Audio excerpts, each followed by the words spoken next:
Welcome back to the Mandarin Blueprint podcast. I'm here with William, and he has kindly agreed to talk about the Mandarin Blueprint Method course and why he's learned Chinese, do a little case study. So welcome, William. Thanks very much, Phil. Very good to be here. Very happy to be part of the program. Yeah, awesome. So tell us a little bit about yourself and what motivated you to start learning Mandarin.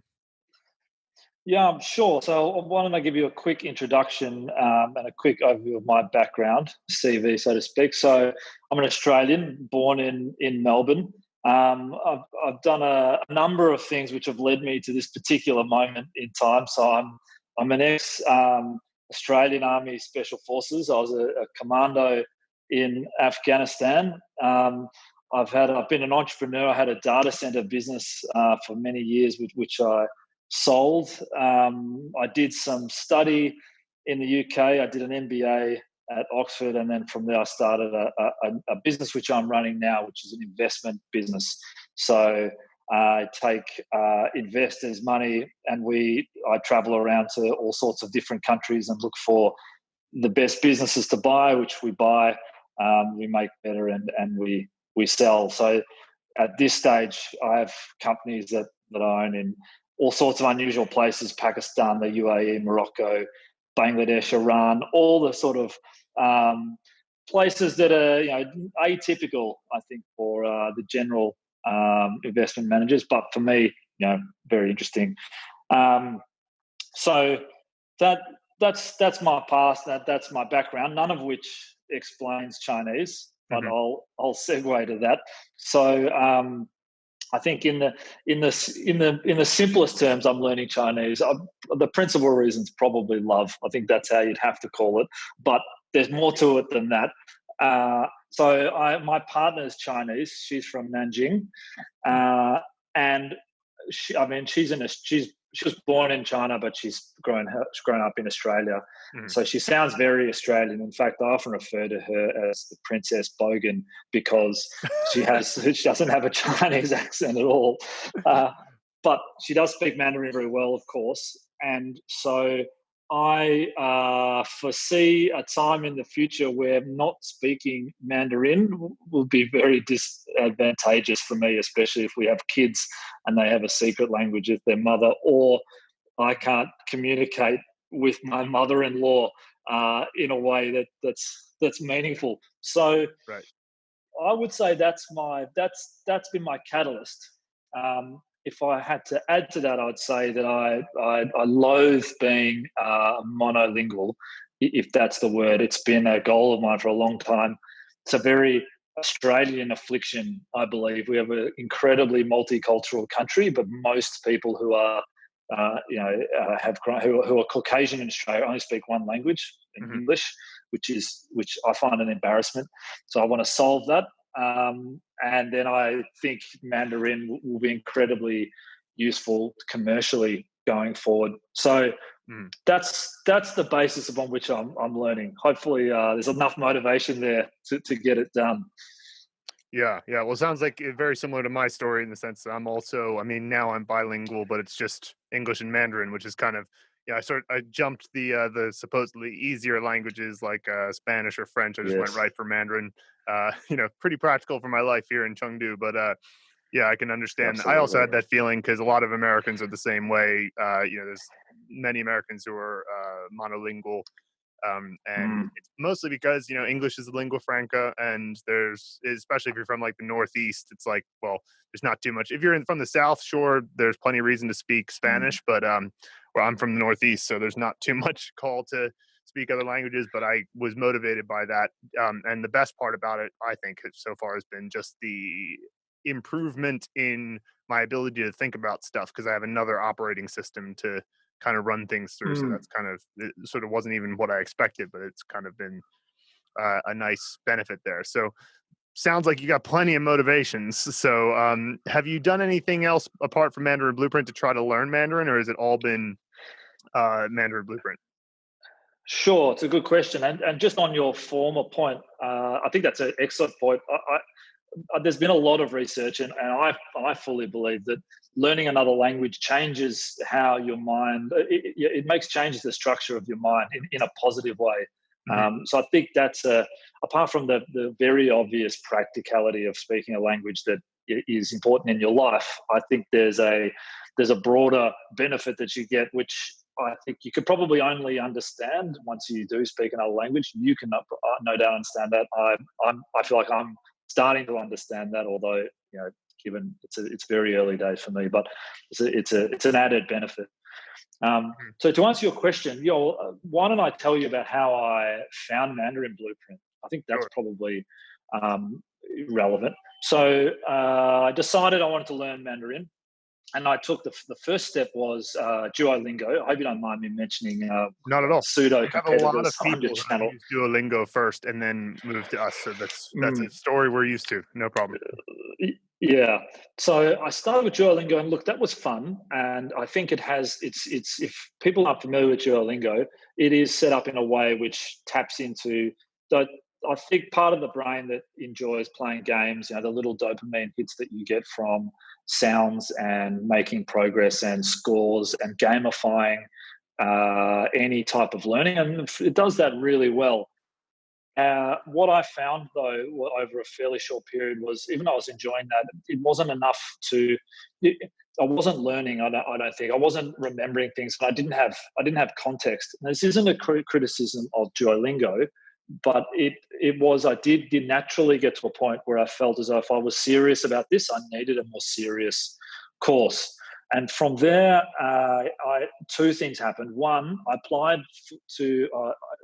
I researched a in-person Chinese class, traditional 1 or 2 hours a week, 8, 10 weeks type of class for beginners.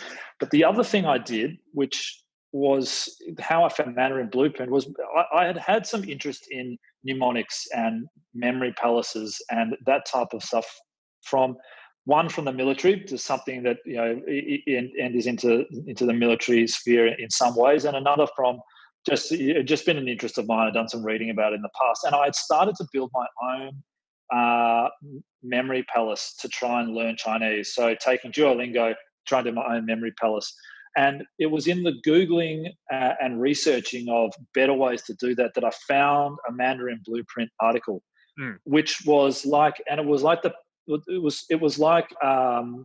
how would you describe it? It was like discovering an oasis in the desert. So all of a sudden, someone had exactly what I perceived that I needed. So not only that, when I read your article, what I expected was that you Mandarin Blueprint had started to conceive of this idea, and maybe you'd set down some frameworks for how one could learn Chinese. I had no expectation that the course would be fully developed,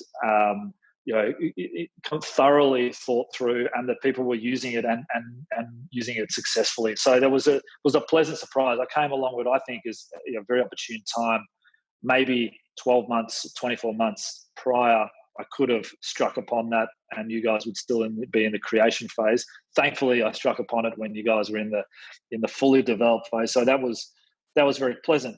So that's how I found Mandarin Blueprint. Maybe to add to that, so Mandarin Blueprint is very much my bread and butter, and to segue into what I expect will be your next question. I start off with Anki, and I'm religious on the Anki, and I really find it enjoyable. In fact, a lot of your videos that come at the end of your levels, and just for listeners that haven't, might not have got to this stage, the course is broken up into various levels, and obviously that increases over time. And at the end of each level, you often give just a motivational pep talk, or a bit of a rehash on some of the concepts, or some insight into what's coming next. Mm. A lot of them do resonate with me, especially the ones around how once you're doing it every day, and you do that for maybe a week or two, then you really start to become enjoyable. In fact, I almost couldn't imagine not doing Anki in the day. It's like something's missing. It's like not brushing your teeth. Right. It's that sort of feeling, which is great. So Anki is my minimum standard. Then I like to do a couple of I like to chip away at the course proper by doing a couple of videos. Sometimes it'll be 4 nights a week. Sometimes it's 5, and sometimes it's a couple of videos, and sometimes it's many if I'm got time and I'm feeling inspired. And then I also use the other apps. So just to come back to what we were talking about, I Mm, still use Duolingo, still use Memorize. I use Super Memo. I love the Chairman Bao. mm, I yeah. watch quite a lot of Chinese drama. All of the stuff I consider to be just immersion Mhm. and just a little bit of a break, a little bit of something different. But that's not. But the core is the Mandarin Blueprint, and the core to me is Anki. That's how I see it. Yeah, yeah, that makes a lot of sense. And I think that a lot of times when I consider what Mandarin Blueprint can do, it should be your kind of like you said, your kind of core focus because you have to learn the characters. You have to, these are just basic requirements. And I can say this as a person who's on the top of the mountain. I'm like, if you don't know characters, you're going to Mm, struggle and it's going to be frustrating and you're going to constantly forget things. And it's just, especially with all the homophones in the language, when the, mm, if you don't know the characters, then the homophones get really confusing really quickly. If you do know the characters, they visually look nothing alike. So it's like if you have a mm, two words that have the exact same meaning and then or sorry the exact same pronunciation but totally different meanings, the characters look different. They don't look anything like each other. So if you know the characters, you have that point of distinction, and especially when you've had mm, the different mnemonic scenes. Like one of the things is the classic example, but the word 鸡肉 means both chicken as in the chicken meat that you eat and also mhm, muscles. But the G, actually the Zhou is the same, but like the G is different and they're very different. So it's like you can easily tell the difference, but they're literally the exact same tone and mm, pronunciation. So unless you could easily get confused and think somebody's talking about chicken meat when they're actually talking about their muscles, and like that's as an example there. But so mm, you have Mandarin Blueprint as your core, and then you have these different immersion techniques or vocabulary building techniques or things like that. mm, It's okay if you just kind of explore them a bit. You can just say, okay, mm, I'm gonna just see what Memorize has to show me today. Learn a few things top down that way. But as long as you have the core of Anki and the Mandarin Blueprint method going, then it's no big deal, no problem. So that's I'm glad to hear that you're doing that because I certainly would, and I know Luke would never say that Mandarin Blueprint should be the absolute only thing you use. It shouldn't be. It should be using as much as you can, and then Mandarin Blueprint makes it so it's easier for you to recognize things. So if you have Chinese playing all the time, Chinese drama playing, and because you've been working on your characters, you have the opportunity to notice something in the Chinese drama or the podcast you're listening to, which you wouldn't have if you didn't have Mandarin Blueprint. So certainly our eventual goal is that you don't need us at all. You can just watch any Chinese media and get your yes, comprehensible input that way. yes. Yeah, for sure. Yeah. So Um, as you've been going through the course, I guess, well, continue, before I get too much into the course, like you've talked a lot about what you might be able to do if you're successful with Mandarin, but like, because you have your partner, you have you're mm. obviously into international business in many different types of ways. So suppose you're successful, you're speaking Mandarin fluently. What do you think you're going to do with it? Well, good question. So, I mean, almost certainly. I mean, I think it ties into what I mentioned previously. I mean, I'll almost certainly use it in my day to day life because my partner. I'm a mentor at the University of Melbourne for two students, one of which is a Chinese student. I mean, that's just an example of, I think, in this particular country, it's increasingly relevant to be able to speak Mandarin. So I think I could name half a dozen times in a given month where it would be beneficial for me to speak Mandarin. So I think there will be the natural, those types of elements, and then of course, I'm interested culturally in the country. I've developed an interest. It's been the kernel of which is the fact that my partner has Chinese heritage, and she's very interested in her heritage, and so with that comes a natural interest. I've got a couple of books I'm reading at the moment. They're written by Westerners who have travelled in China, and it's a certain point of view, but it's a start to understanding a culture. And then if it wasn't for COVID, I already had tickets booked to come in September of this. Not booked is the wrong word. I had tickets. I was right on the cusp of booking tickets for September when COVID struck. Yeah. So I would certainly travel and use it as part of that. I think they're probably the main ways that I would make use of it. Yeah, yeah. Well, that's Mm, certainly those motivations are strong enough in and of themselves mm, to keep because it's like what keeps you showing up every day. Sometimes yeah. it's just momentum, which is great, and then Mm, but sometimes you need that reminder of like what it is. And so it sounds like you're not gonna have a problem there. Sometimes we meet people who hopefully are not. they're like one of my favorites that doesn't tend to work for people is if they've been in China for a little bit, they're like, oh, I keep going home and people are saying, "Do you speak Chinese?" And I still don't, and I feel embarrassed about it. And I'm like, I don't think that's a good enough motivation, because that's just sort of like fear of embarrassment, I guess, which is not nothing, but it's sort of a only negative motivation. You want to think about what you're going to do with it. So that's you think you'll be fine in that sense. So that's good to hear. You are right, and there's no question it's a challenge to learn. And you only have to do a little bit of the course to realize that there is a lot to understand and how different it is to English. And having not learned any other languages, I don't have a barometer to say that it's harder to learn or easier to learn than others. Although I can certainly feel as though when I speak a little bit of French or a little bit of Spanish,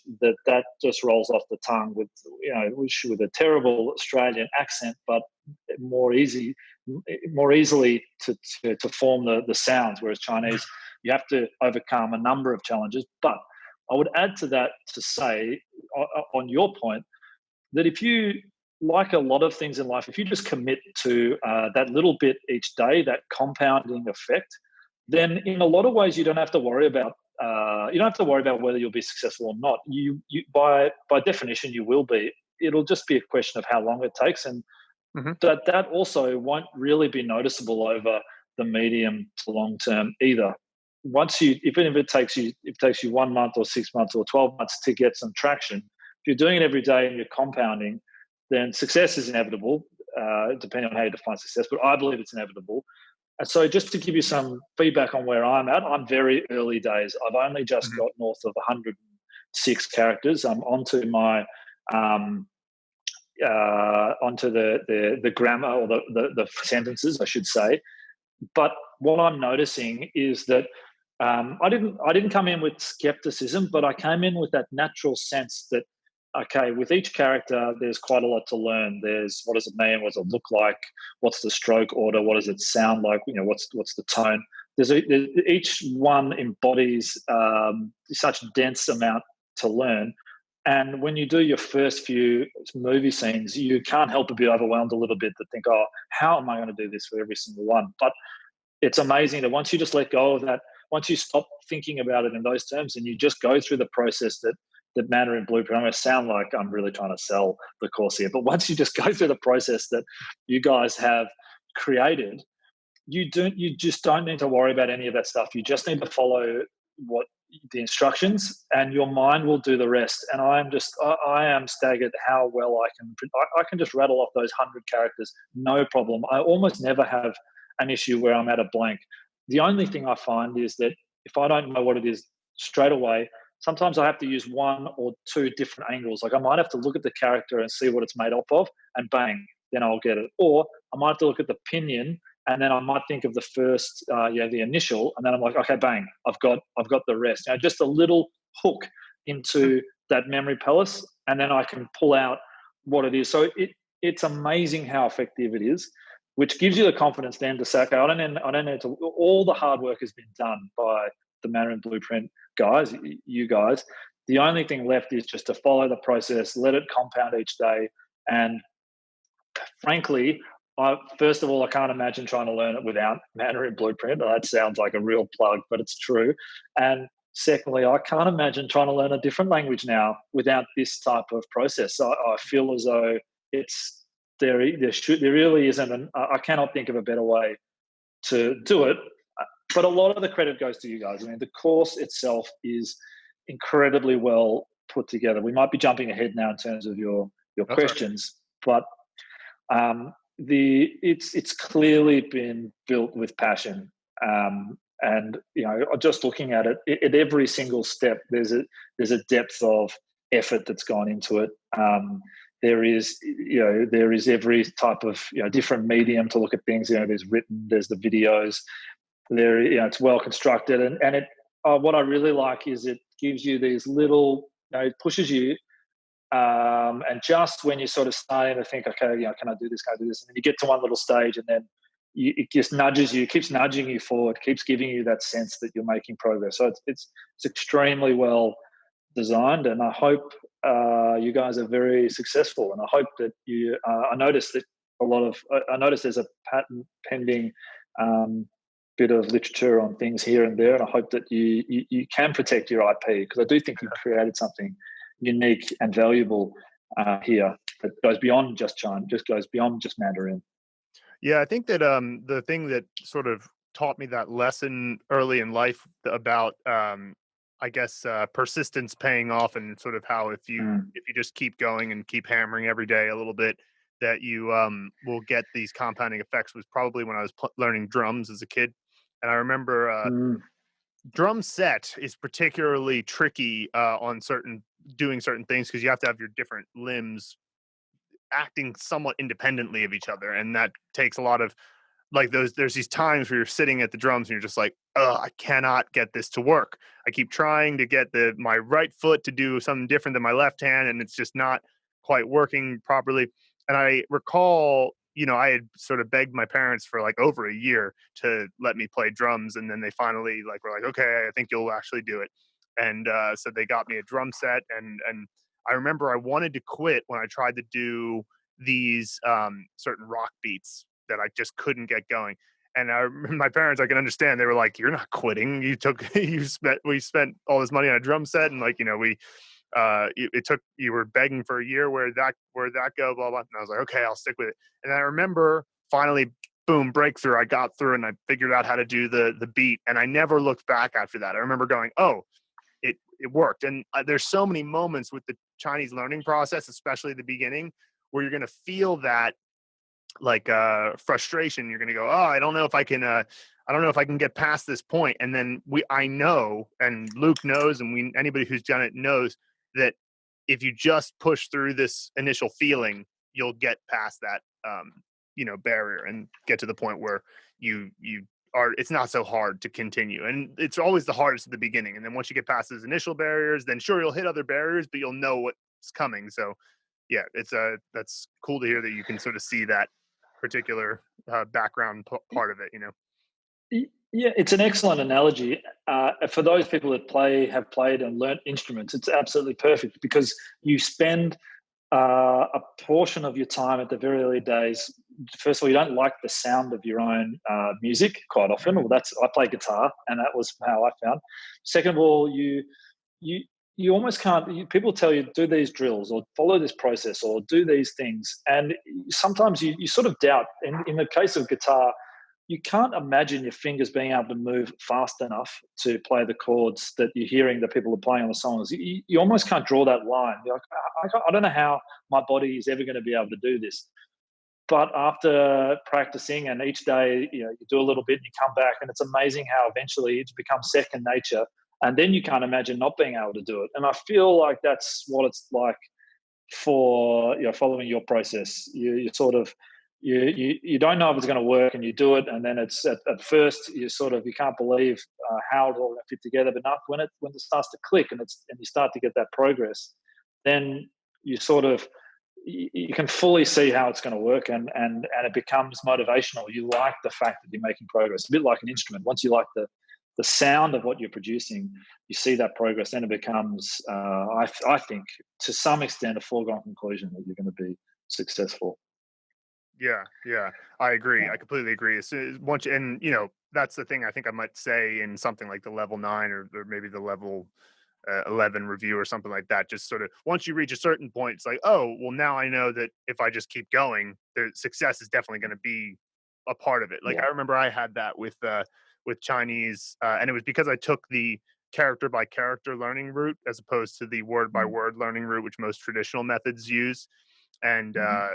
I remember thinking, especially as I was in Sichuan University, you know, sort of slogging through their material, I went like, oh, the fact that I'm taking this character by character is making this so much easier to learn than it is for my classmates when they're looking at these textbooks and they don't know the characters first and they have to kind of Mm. backtrack and try to figure out what the characters are that way. And it was such a Yes. pain for them, but I realized, oh, this is working. This is really easy for me because I'm learning the characters, and I just knew. I went, oh, I've got the secret sauce here that they don't have. I mean, it wasn't like I was happy that they weren't succeeding. That's what actually the fact that I was so unhappy that they weren't succeeding is what motivated me to make Mandarin Blueprint. But I did sort of realize, oh, Sure. I've got this is working. It's going to work. And once you have that, then it's like, of course, I'm going to wake up every day and do this. I'm not going to. Are you kidding? Why would I give this up? It's obviously great to Yeah. have Mandarin on your resume as a thing you can do. So, so that Absolutely. when you get to that point, that's really great.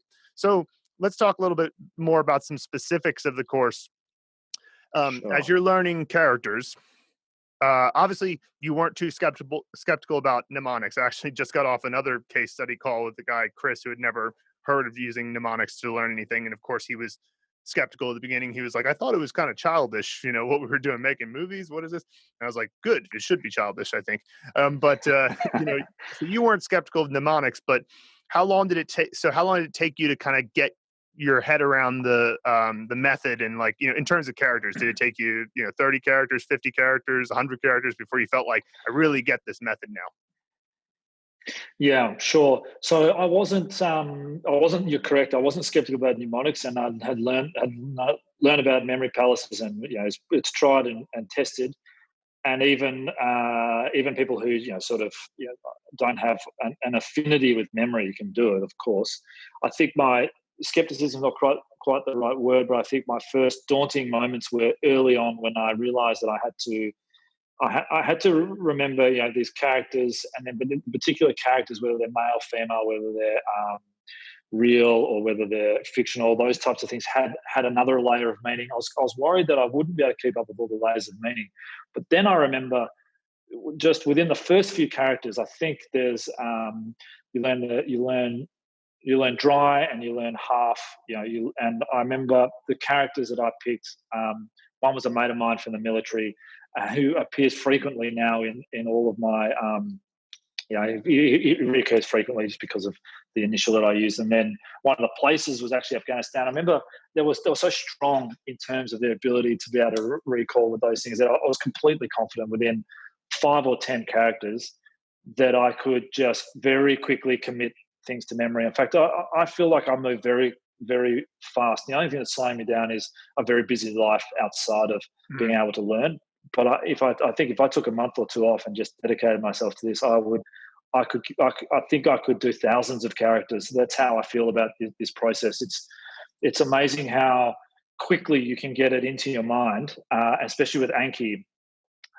Especially when you just, I mean, this is going to sound a bit esoteric, but when you just relax your concentration a little bit and you get into a flow, it's amazing how that will come back to you very rapidly. I find it's interesting. I've been aware of what it's like. Some days my Anki's not as good as other days, and it's got a lot to do with how I'm feeling, my levels of stress from other things, my tiredness.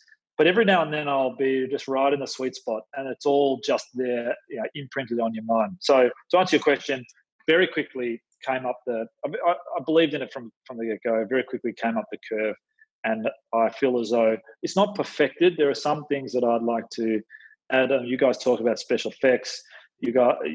Sometimes you talk about the way you have the props in the scene that can then give you a hint about how the character should be represented. Mhm. I've skipped a couple of little bits and pieces like that just in an effort to not overwhelm myself. I have to go back a little bit, I think, and probably just tighten up some of those scenes. But I'm sort of fully prepared to do that over time. I think you said in one of your earlier videos, one of the early videos, there's one particular character you couldn't quite remember whether it was second sound or third sound, and you often had to just put yourself back into the scene just to recall that knowledge. That's kind of what it's like for me. Some things are tougher than others.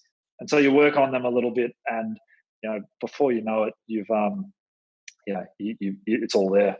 Yeah, yeah, and of course, we can't harp on the point enough that if you use memory palace to remember something, then forgetting a detail is not the same thing as forgetting the entire character. So if you forget Mm, a individual character component, or you forget the pronunciation or a part of the pronunciation, or what tone was this, as was the indication I gave in that example, uh, yeah. when you go to fix it, it's not changing the entire thing. You're changing just the part of it that was the bit that you weren't quite clear enough on.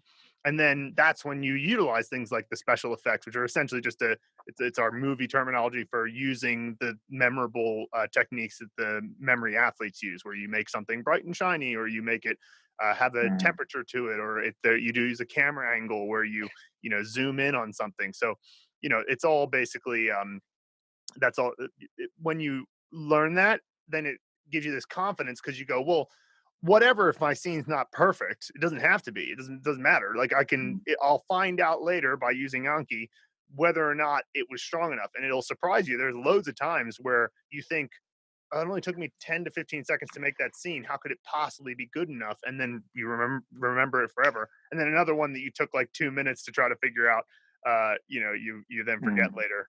So it's kind of funny. You just have to recognize that, like, you're not a perfect you don't have a perfect understanding of how your own memory works. So, like, to mm, some degree, just relax, just see what comes to mind, and usually mm. that works just fine. S- So I guess, I mean, and maybe if I might just ask you a question, the movie scene works beautifully because it's so extensible in the sense that it's so flexible and it basically fits with everyone's experience in mind. Did it take you guys a little bit of time to work out? Okay, the set should be the sound, or sorry, the room should be the sound, and the location that should be the final, that type of stuff. I mean, was it a process to land on how it should come together, or did it just come intuitively when you were sort of coming up with it? Well, we gleaned from a couple of methods that we had seen online and a book. There was a book called "Remembering the Simplified Hanzi" that we used to learn characters, but the book has a few kind of glaring problems. The one is that it doesn't Okay. include a pronunciation mnemonic, so it's sort of, and Mm, also the um, sort of examples given in the book are a little bit outdated because the author James Heisig, I think he's in his late 70s now. So there's just a couple of examples he would give that just didn't resonate with my resonate. generation. Mm, And so there was a little bit of that. But then there was also, I didn't think there was also not enough sort of mnemonic training. Like, he kind of did some pretty basic mnemonics for the whole thing. And it was mnemonics to learn characters. So from a foundational level, if it wasn't for Remembering the Simplified Hansa by James Heisig, we would not have been able to make Mandarin Blueprint. But there were some mm, issues with that. And then there was a blog post that we read by a guy named Sergey Gorodish called the Maryland Method, and that was taking the Heisig book and applying a pronunciation mnemonic to it, which is kind of the original inspiration for how we could put the Mandarin Blueprint method together and make. Because once you can add a pronunciation mnemonic, then the order that Heisig introduced the character needed to change because he based the order only on kind of character components and not as much on frequency, because in his mind he said, well, you can't learn the pronunciation at the same time, so he thought. And so mm, uh since you can't, don't even worry about it yet, just worry about how complicated the character components are. So it created this phenomenon of certain really high frequency characters not being introduced until much later in the process because the components happen to be complicated. Like, even just the character yeah, right. is Yep. significantly more complicated than a lot of other characters, but it's obviously a Mm, hugely important character since it's the pronoun for I. The character "na," which you haven't gotten to yet in the Mandarin Blueprint method, but it means that.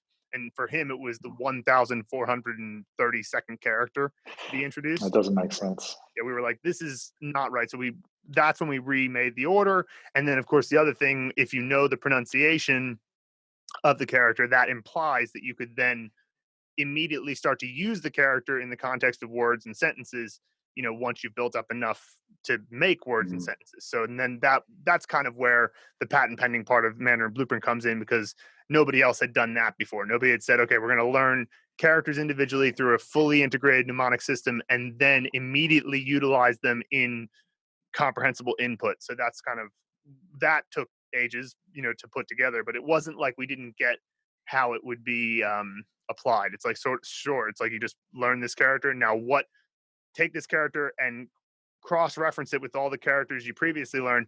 Are any of these characters, can they create a word that's in the top 1,000 most frequent words in Chinese? And if so, then it Mm. unlocks a word. And then once you have enough words that you can create simple sentences that are grammatically correct, then start doing that, because that's actual language acquisition, comprehensible input. So Mm. you read a sentence and you go, I understand what that means. You're starting to build your grammar modules and starting to, get to the point Yeah. where you'll be able to, articulate the language eventually. I mean, still, you have to do a lot of input, but we want to get people on that earlier, because if you don't have that, then you just have to kind of wait until you learn loads and loads of characters and then learn their pronunciation somehow, which Isaac didn't give a method for doing so. And then, it's sort of, he kind of just left you on your own to try to figure that out, which, that's a lot to ask of somebody. So, It is. It's a little bit impractical not having that part of it in a yeah, language like Mandarin. yeah, So, I mean, maybe good to reflect on the course if you're interested in my in yeah, sure. my view. I mean, I think things that I have thought about. First of all, I think it's very well priced. I mean, in a lot of ways, you probably I don't know what to compare it to, because if you compare it to classes, just on a cost basis, let's say you did 2 years of Mandarin Blueprint. I mean, it's going to be a couple of $1,000s probably, something in that order. I mean, I don't think you're getting anywhere near the level of tuition and content and uh, Mhm, success if you'd spent that money on, say, a one-to-one class, which would probably be comparable. So mhm, it's very good value in my view, um, and flexible, like, all good things. Flexible in that sense. I guess if you had to stop, you could come back. Wouldn't recommend it, because it is about momentum. This stuff, and I think you're going to get the best value if you just immerse yourself in it. yep, But excellent, well priced. And then I think, um, as I mentioned, it's obviously been built lovingly, by you guys. There's been no attempt to sort of rush things. It's rich in its content in every way, which is excellent. The thing, I mean, I think I don't have any advice how to make things better. There's one or two things that I struggle with that I subsequently resolved, but I don't. It's only anecdotal. I mean, it's just small data points. Like, it took me a little while. It took me a little while to understand the significance of Anki. It's interesting now that I reflect. Obviously you were hammering it the whole time, saying this is mhm, very important. Do this, but just at the time, I don't know. It just took me longer than I thought. And then there are, occasionally I'm sort of trundling along, and I don't know what's going to be coming up next. But it's one of those things. Like, if you maybe it's probably more me. It's probably more me being distracted by other things in my life and just moving through the course rather than sitting down and objectively saying, okay, is this intuitive? Well, I think it is very well constructed from that point of view. And there's, I guess, in the modern age, you become lazy. You expect an app to do everything for you. mhm, If you know what I mean. And I think, and I'm certainly not critical of the fact that, Mandarin Blueprint uses a few platforms, i.e., the website plus, Anki plus, occasionally there's some stuff to read and that sort of stuff. I think people have become a little bit sort of accustomed to everything being there, being perfect, etc. Whereas, I think you have to put in a little bit more effort with Mandarin Blueprint, but the payoff is there. I mean, I have a very good setup now, where I have it just beautifully synced across all my devices, my iPad, my phone, my mhm, laptop. I tend to do the lessons on my laptop because it's a bit easier to write. I like to add notes to every one of the cards, but I'll quite often be doing my pronunciation course as I'm walking to work. I like to just put some of my Chinese pronunciation out into the street.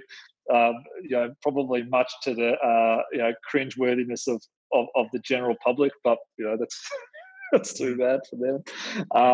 And I like to just find little bits of time here and there to do the other parts of Anki, and then it's great how it all syncs.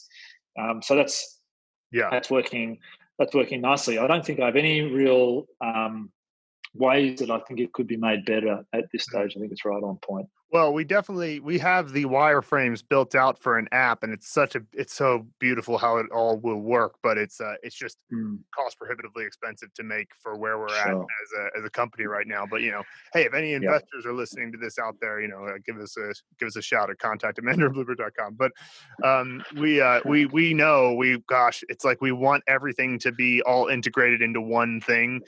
But it's just at the moment, Anki's amazing. It's Mm, just a bit of a learning curve, and it's if you're not particularly tech savvy, you might run into some problems. So that's obviously yep. something we want to fix. But it does if you get it set up, then it works beautifully, like you said. So Mm, I did want to ask you about something that we don't normally. Well, it's kind of a newer question for our case studies because when we started the sure. course in January of 2019, we obviously didn't have any comments in the videos. We didn't have any community forum yet. And so I'm curious what your experience is of having those resources available to you, which is to say that the different comments that other users have left below the videos and, of course, the community forum. How's that been in helping you go through the course? It's good. I think it does two things. One, it's nice to see that there's a community building. There's people who are enthusiastic about it as well. I like that. It makes it feels, the fact that there's a community, I think, is a good litmus test to the actual product itself. And everyone says positive things on Facebook and on the kind of little notes that they leave behind after the Mm, videos. I think that's all excellent. From a practical standpoint, I'm a bit in between. I tend not to have the patience to want to scroll through previous threads. I tend to want to just put my question out there, even if it's been asked and answered 20 times. It's just, I guess that's natural. Having mm, said that, though, someone did ask a question the other day, which was just right on point of what I wanted to ask. It was very close. And in fact, I actually even added to it saying I mm. have the same problem, just sort of from a different perspective. And then you very kindly wrote or produced like an 8-minute video answering both of our questions, which is excellent. I mean, that level of customer service, I think, for a subscription that's comparable to all sorts of other subscriptions that I have in terms of price. That level of customer service is excellent. Hopefully, I hope you guys can maintain that. But I know also it will.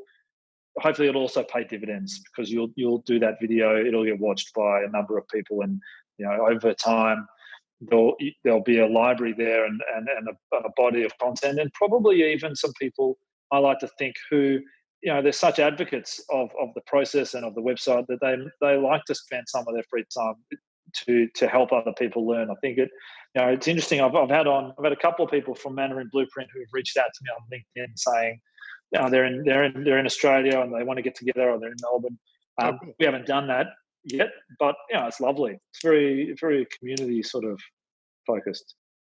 Yeah, It's yeah, good. it's been the coolest thing from our perspective because that wasn't something we even anticipated, but it was something that we realized. Mm, Okay, well, you know, uh, certainly we have to consider the best ways to communicate with people when it's really only two of us who are kind of answering the questions, and so yeah. we have certain areas where we try to make it more efficient. That the whole podcast is built around answering people's questions and all of that, Mm, and so yeah, mm. it's glad to hear that you're enjoying that. So do you have any suggestions for how we can improve the course, make it a little bit a better user experience? No, not. It's very good, and like you said, I think you'll evolve over time. You probably know where the weaknesses are, and they're a function of return on effort for a small team, return on investment for an early stage business, and you got to pick your battles. And no doubt, of full confidence over time, you guys will get it to the point where it's polished to the level of satisfaction for you guys. I'd say at the moment it's outstanding, and there's no holes or there are no gaps as far as I can see. Um, One thing I was going to mention, which is a slight digression, but I guess it's motivation. I've had a couple of conversations with people. I tend not to go into depth. I like to tell people I'm learning Mandarin, and my partner, she broadcasts that widely, especially to a lot of her Chinese friends, and I often get put on the spot. And it's at this stage, yeah, it's confronting. I don't have a level of I'm not far enough progressed that I can impress anyone really, but what I am excited about is, or what I'm looking forward to being vindicated on is a couple of arguments I've had. No, arguments is too strong. A couple of discussions I've had with people who are still of the rote learning, school of thought. Still believe that saying things 10 times in a row, running that 10 times in a row, is the way to learn. Saying that you can't learn a language, later in life. Whereas, and I tend to respond to this arrogantly, I guess, because I haven't, the proof is in the pudding. But I actually think in some ways it should be easier to learn a language later in life, because you can control your motivation and you can be intelligent about how you go about something. Number one. Number two, I'm completely confident that this is a superior way of learning compared to rote learning. I would just say that it's probably not practical on a mass scale. So, sure, I don't think we're going to have Mandarin Blueprint yet for every single student who's quite young. It's probably not practical. But once you're at a later stage in life and you're intelligent, there's just no question that this is the way to learn something. And I'm looking forward to blowing the hair up on a few people who have known I'm learning, and maybe I've circled back, so it's 6-12 months later, and I can have a little bit of a dialogue with them. So that's what I'm looking forward to, among other things. Totally. Okay, cool. Well, then, I guess my final question for you then is, suppose that I'm, interested in learning Mandarin, and I come to you, William. I'm saying, hey, William, should I use Mandarin Blueprint? How would you respond? Yeah, I would say certainly. I would say you really, there really is no other choice, and you should be grateful that such a good resource that you can add such an, that's affordable, it's accessible. I couldn't give it more of a plug in that sense, and that's coming from someone who at this stage has probably tried 6 or 7 platforms, not tried and failed, but I'm running them all contemporaneously, and Mandarin Blueprint is by far and away the way to do it. There's just no question. Well, thank you very much for that feedback, and thanks for taking the time to Pleasure. speak to me today. And we'll check in with you again when you finish the foundation course. We'll send you an email when you're through level 36, and then we'll see how you're doing, because you'll have gone through quite a lot more content. So at that point, you should already be able to do some basic conversation. So we'll check in with you then. Yeah, good. Very good. Great to talk, Phil. 谢谢你观看我们的这个视频. If you found this video valuable and you'd like us to help you reach fluency and literacy in Mandarin Chinese as fast as possible without all the headache of traditional learning methods, just head to mandarinblueprint.com to learn more. Also, don't forget to hit the subscribe button and the bell below to be notified every time we release a new video. And of course, 保重.